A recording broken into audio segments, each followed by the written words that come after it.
Good morning, all of you. Radhe Radhe, Jai Shri Krishna. Myself, Don Singh. I am start new batch for GATE exam preparation. How can prepare the GATE exam? Today we will discuss about the syllabus of GATE exam. Basically, in the GATE exam, we have two portions. First one is in electrical engineering double E branch.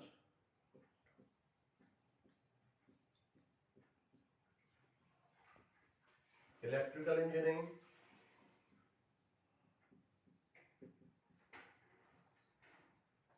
syllabus, and in electrical engineering syllabus there is a general aptitude. First is general aptitude,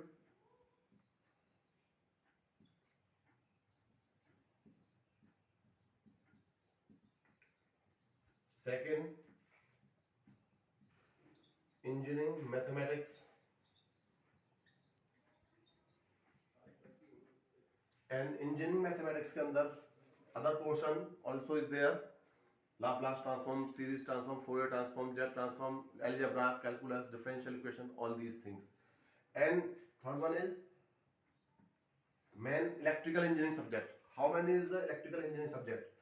In the GATE syllabus, we have 9 electrical engineering subject, like a network circuit,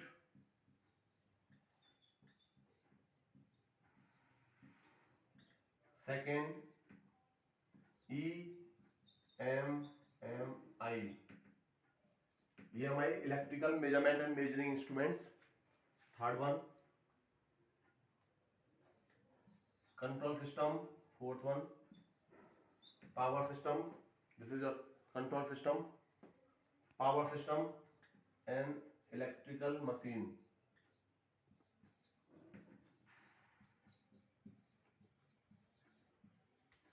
Electrical machine. उसके बाद आएगा आपका power electronics,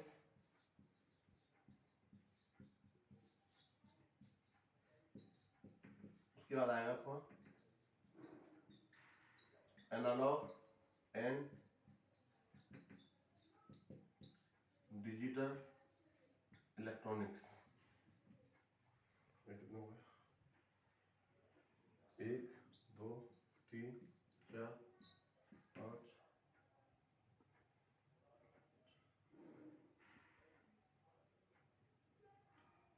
6 7 8.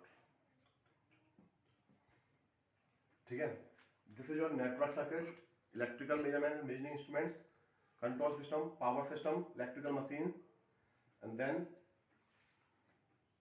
power electronics and analog or digital electronics. These are the complete syllabus of GATE examinations. Then in this our class we will discuss about the, first of all we will discuss technical syllabus.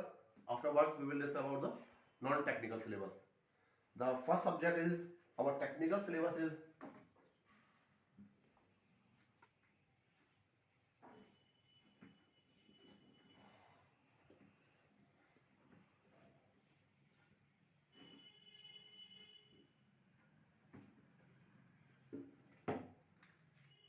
network circuit.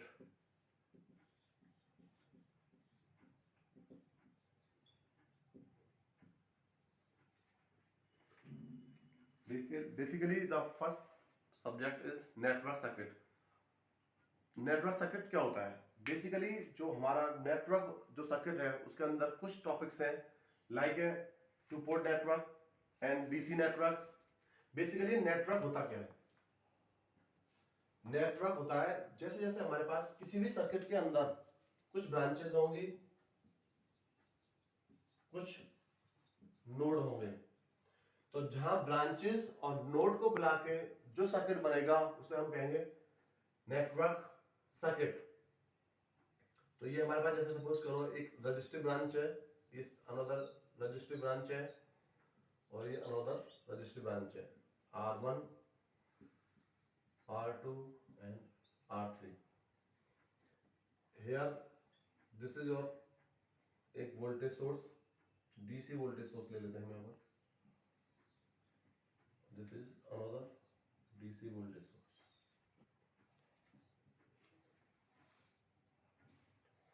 R1, R2 और R3।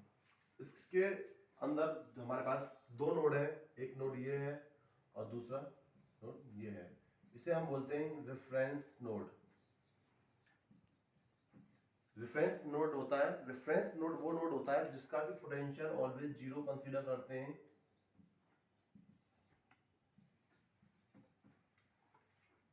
Basically किसी भी circuit के अंदर हमारे पास जो branches हैं, ये ब्रांचेस हैं, तीन ब्रांचेस हैं, R1, R2 एंड R3, और दो नोड है। ब्रांचेस इज इक्वल टू 3 और node equal to 2। B is represent for branch और this is N is represent for node. तो हमारे पास जो KVL इक्वेशंस आएंगी, Kirchhoff voltage law, KVL equations जो आती हैं वो KVL equations by using the KVL equation equal to B minus N plus 1. This is a formula, basic formula for how can get the KVL equation. Before starting the topics, we will discuss the basic fundamental of network circuit. So this is your B is the branch, there is the three branches, minus 2 node and plus 1 is equal to 2. So in this circuit there is a 2 KVL equation. तो हमारा KVL equation कैसे find out करेंगे? KVL equation कैसे क्या होंगी? दो इसमें हमारे जो सर्किट गिवन है, इसमें हमारे पास 2 KVL इक्वेशंस गिवन हैं। तो किसी भी इलेक्ट्रिकल इंजीनियरिंग सब्जेक्ट के अंदर घुसने से पहले सबसे पहले हमें यह स्टडी करना जरूरी होता है कि हमारे पास जो किरचॉफ लॉ है वो किरचॉफ लॉ क्या होते हैं। बेसिक फंडामेंटल हमें पता होना चाहिए, जैसे ओम्स लॉ क्या होता है एंड किरचॉफ लॉ क्या होता है। बेसिकली ओम्स लॉ क्या होता है, इसमें मैं KVL अप्लाई करने से पहले कुछ बेसिक चीजें बता देता हूं आपको।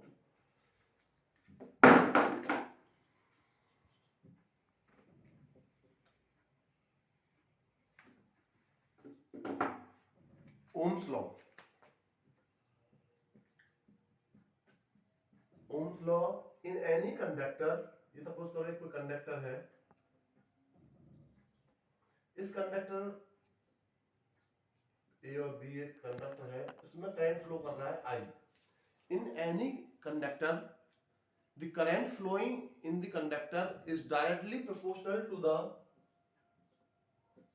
voltage when all physical conditions should be constant.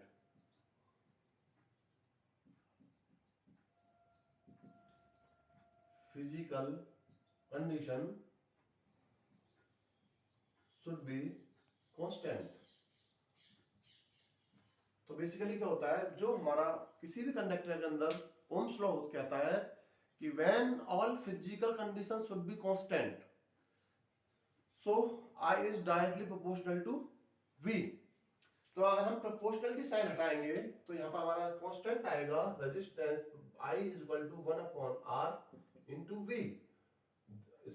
This is your first equation. Then cross multiply करेंगे इसका तो ये आएगा V is equal to I R. This is your Ohm's law formula.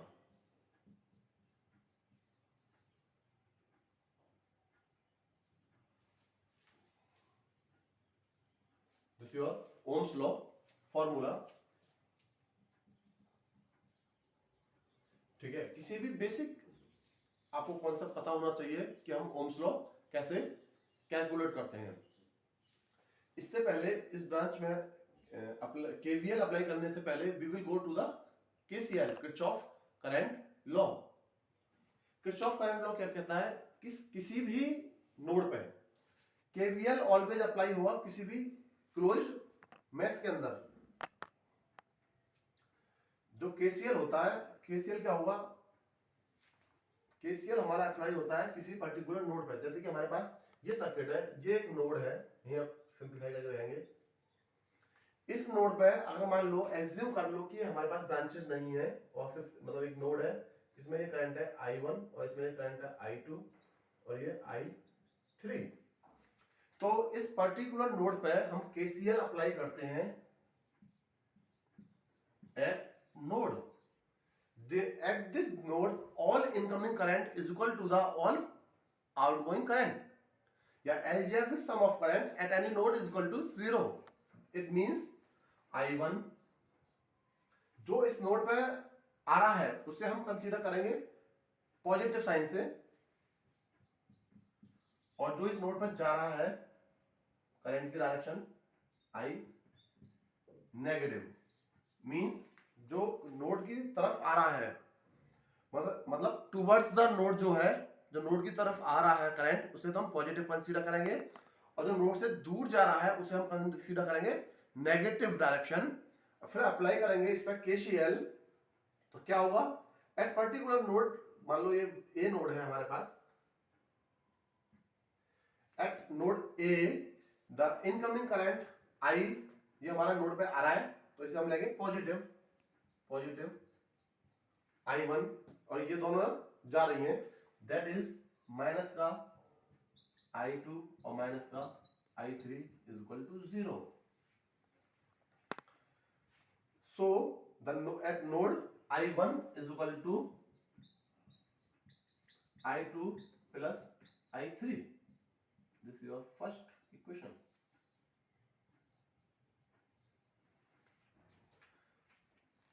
At any node, the all incoming current is equal to the all outgoing current. So इस particular node पे क्या होगा, ये I1 is equal to I2 plus I3 होगा. This is your KCL. Ohm's law हो गया, V is equal to IR, KCL हो गया, I1 is equal to I2 plus I3. अब हम क्या करेंगे, ब्रांच हमारा KVL निकल के आ गया, अब इसमें KVL अप्लाई करेंगे कि KVL कैसे फाइंड होगा.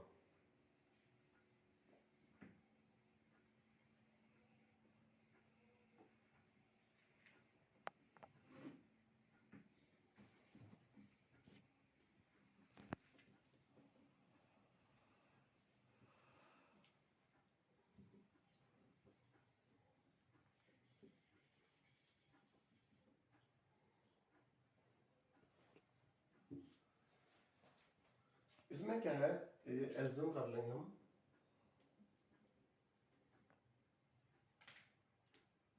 This is your circuit node. ठीक है, किसी भी सर्किट में R1 R2 R3 जब हम KVL अप्लाई करते हैं उससे पहले एज्यूम करते हैं, सपोज करो ये हमारे पास बैटरी गिवन पोलैरिटी नहीं गिवन है, ये हमारे पास सिर्फ V1 गिवन है यहाँ पर, और यहाँ पर ये V2 गिवन है. तो V1 क्या होगा, इसमें हम स्टार्ट करेंगे, किसी भी सर्किट के अंदर पहले हम करंट की डायरेक्शन को कंसीडर करते हैं. माना कि पहले इस कंसीडर करेंगे लूप 1, मेश 1, और ये हो गया मेश 2. मेश 1 में क्या होता है, जो करंट की फ्लो करेगा वो होगा आपका I1. एज्यूम, पहले हम एज्यूम करेंगे इसमें, एज्यूम लूप 1 एंड 2. इन 1 में क्या होगा, करंट होगा आपका I1, और लूप 2 में क्या होगा, करंट होगा I2. तो इसमें होगा ये हमारा I2. जब हमारे पास ये I1 I2, इसे एज्यूम कर लेंगे, उसके बाद हम इसमें ये डिसाइड करेंगे कि जो हमारे पास ब्रांच करंट जो है, ये जो ब्रांच है, आउटर ब्रांच जो है, इनमें ब्रांच क्या होगा. तो हम यहां से स्टार्ट करेंगे, पहले सपोज करो इसकी डायरेक्शन इसके अकॉर्डिंग है, तो इसे एज्यूम करेंगे ये आपके पास I1 होता है. ठीक है, इसका जो I2 करंट होगा, ये होगा आपके पास I2 करंट होगा इसमें, और उसके बाद जो हमारे पास ये मिडिल ब्रांच है, इसमें ये नीचे की तरफ आ रहा है और ये ऊपर से नीचे की तरफ जा रहा है, तो ये होगा I1 और ये होगा I2. अगर हम इसके अकॉर्डिंग डायरेक्शन लेंगे, लूप 1 के अकॉर्डिंग डायरेक्शन लेंगे, तो हम लेंगे I1 माइनस I2, और अगर लूप 2 के अकॉर्डिंग डायरेक्शन लेंगे तो इसमें हम लेंगे I2 माइनस I1. तो हम ये एज्यूम करते हैं कि इसमें ये हमारे पास इसके अकॉर्डिंग, पहले में लूप के अकॉर्डिंग डायरेक्शन रहेगी इसकी नीचे की तरफ, और करंट हमारा I1 माइनस I2 हो जाएगा. तो हमारा इस नोड पे KCL अप्लाई होना चाहिए। तो I1 आ रहा है तो I1 माइनस I2 जाएगा तो सर I2 बचेगा।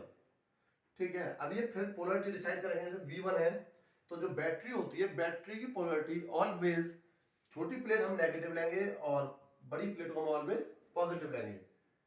This is assumption in electrical engineering, you have to know about that। उसके बाद हम लूप 1 में या मैश 1 में KVL अप्लाई करते हैं। तो मैश 1 में KVL कैसे अप्लाई होगा? तो मैश 1 में KVL अप्लाई करेंगे, अप्लाई KVL। तो इक्वेशन कैसे मिलेगी हमें?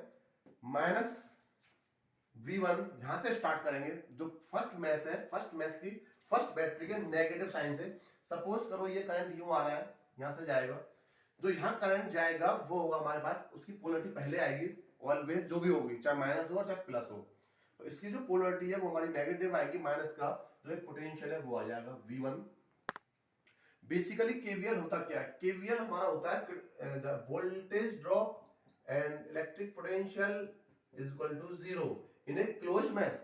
तो हमारे पास यहाँ बैटरी है, V1 आएगा, जितने भी एलिमेंट हैं उसके अंदर वोल्टेज ड्रॉप होगा। सपोज करो यहाँ वोल्टेज ड्रॉप होगा, यहाँ वोल्टेज ड्रॉप होगा, यहाँ वोल्टेज ड्रॉप होगा, क्या होगा आपका ये वाला करंट I1 इंटू R1। ऐसे यहाँ कुछ वोल्टेज ड्रॉप होगा, यहाँ क्या होगा, यहाँ होगा हमारे पास I1 माइनस का I2 इंटू का ये R3 रेजिस्टेंस। तो ऐसे ही इसमें होगा हमारे पास voltage drop R2 into I2। तो बेसिकली हमारे पास ये वोल्टेज ड्रॉप होता क्या है? मैश 1 जब हम अप्लाई करेंगे KVL, तो ये वोल्टेज ड्रॉप प्लस ये वोल्टेज ड्रॉप प्लस ये voltage drop is equal to 0। तो माइनस का V1 प्लस जहां रेजिस्टेंस होगा उसको प्लस साइन लेंगे I1, क्योंकि करंट रेजिस्टेंस के अंदर हमेशा प्लस से माइनस फ्लो करेगा। ठीक है, इसलिए हम इसे शो नहीं कर रहे हैं, सब में प्लस माइनस ही होगा रेजिस्टेंस में। सब चाहो तो शो भी कर सकते हो इसे प्लस। ठीक है, ऐसे ही नीचे आएगा, इसकी डायरेक्शन सेम है, तो ये भी पॉजिटिव आएगा, plus I1 minus I2 current into R3 और प्लस, और उसके बाद नीचे आएंगे, यहाँ कोई मैश नहीं है। अब हमारे पास ये जो मैश 1 है, इसमें ये पोटेंशियल प्लस ये पोटेंशियल प्लस ये पोटेंशियल, इन तीनों का अगर हम अलजेब्रिक सम कर देंगे तो हमें एक KVL इक्वेशन मिल जाएगी। ये हमारे पास हमने अप्लाई कर दिया कि how can get the KVL equation. Then हम इसे क्या करेंगे, सिंप्लीफाई करेंगे। सिंप्लीफाई करने के बाद हमें ये एक KVL इक्वेशन मैश 1 में आ जाएगी। तो हम इसे सॉल्व करते हैं। माइनस का V1 प्लस का I1 R1 प्लस का हो जाएगा I1 R3 माइनस का I2 R3। ठीक है, अब ये इसे उधर ले जाएंगे तो ये क्या हो जाएगा, V1 इज इक्वल टू 0 आएगा यहाँ पर, क्योंकि this all potential is equal to 0 होगा। V1 is equal to I1 common R1 plus R3, और उसके बाद ये हो जाएगा बस माइनस का I2 R3। This is your first KVL equation for loop 1 mesh 1 के अंदर। अब सेकंड KVL इक्वेशन हमें निकालनी है, तो कैसे फाइंड आउट करेंगे?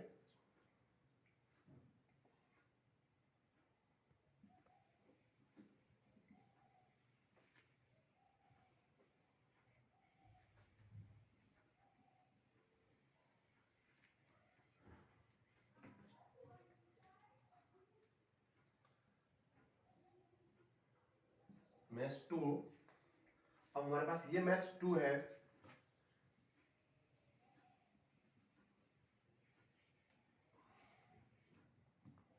अब मैश 2 में हम सेकंड KVL इक्वेशन कैसे फाइंड आउट करेंगे? सपोज करो हमारे पास ये करंट आ रहा है और इसकी जो पोलरिटी से स्टार्ट करते हैं, कहीं से भी आप स्टार्ट कर लीजिए, हम पोलरिटी से स्टार्ट करेंगे। फर्स्ट ऑफ ऑल ये फर्स्ट पोलरिटी, यहाँ से करंट एंटर कर रहा है, इसको लेंगे। इसमें जो करंट एंटर कर रहा है ये प्लस का साइन है, तो प्लस V2, और उसके बाद यहां से आएंगे तो ये जो करंट है इसकी डायरेक्शन और इसकी डायरेक्शन अपोजिट है, तो क्या आएगा, साइन आएगा नेगेटिव। क्योंकि ये जो करंट है इसका अपोज कर रहा है तो नेगेटिव साइन आएगा उसकी वजह से, और करंट आएगी I1 minus I2 into R3। ये पोटेंशियल ड्रॉप प्लस ये पोटेंशियल ड्रॉप प्लस ये पोटेंशियल ड्रॉप। अब यहाँ आएंगे तो इसकी जो डायरेक्शन है वो सेम एज इट इज रहेगा, यू करंट यू आ रहा है और यू इसमें से जा रहा है तो प्लस का ये सिंबल आएगा प्लस, और ये करंट होगा I2 into R2 is equal to 0। This is your complete KVL equation, second equation। अब इसे हम सिंप्लीफाई करेंगे और यहाँ से हमें सेकंड KVL इक्वेशन मिल जाएगी। तो बेसिकली सेकंड KVL इक्वेशन कैसे फाइंड आउट होगी, एक बार फिर रिपीट कर देता हूं मैं। जैसे कि हमने ये बैटरी है हमारे पास, यहाँ से हम एंटर करेगा हमारा करंट, तो इसके जो फर्स्ट सिंबल होगा उसे हम नोट डाउन करेंगे प्लस V2, देन माइनस का I1 minus I2। This oppose कर रहा है कि ये जो करंट आ रहा है ये टॉप टू बॉटम आ रहा है और ये बॉटम टू टॉप जा रहा है, तो इसमें क्या होगा, ये I1 minus I2 into R3 plus I2 into R2 is equal to 0। तो अब इसे हम सिंप्लीफाई करेंगे, अब वापस इन फॉर्म ऑफ V2 लिखेंगे, तो V2 इज इक्वल टू जो हो जाएगा तो हो जाएगा I1 R3 माइनस का I2 R3 और ये हो जाएगा तो माइनस हो जाएगा I2 R2, तो ये हो जाएगा I1 R3 माइनस I2 को मिलेगा तो जाएगा R2 plus R second equation। This is your KVL second equation। V2 is equal to I1 into R3 minus I2 into R2 plus R3। इसे this is your simplified method of how can we solve the KVL equation in mesh analysis। Basically we will discuss about the Ohm's law and Kirchhoff current law and Kirchhoff voltage law। This is your basic fundamental of electrical engineering। So today we will stop, next class we will discuss later। Thank you।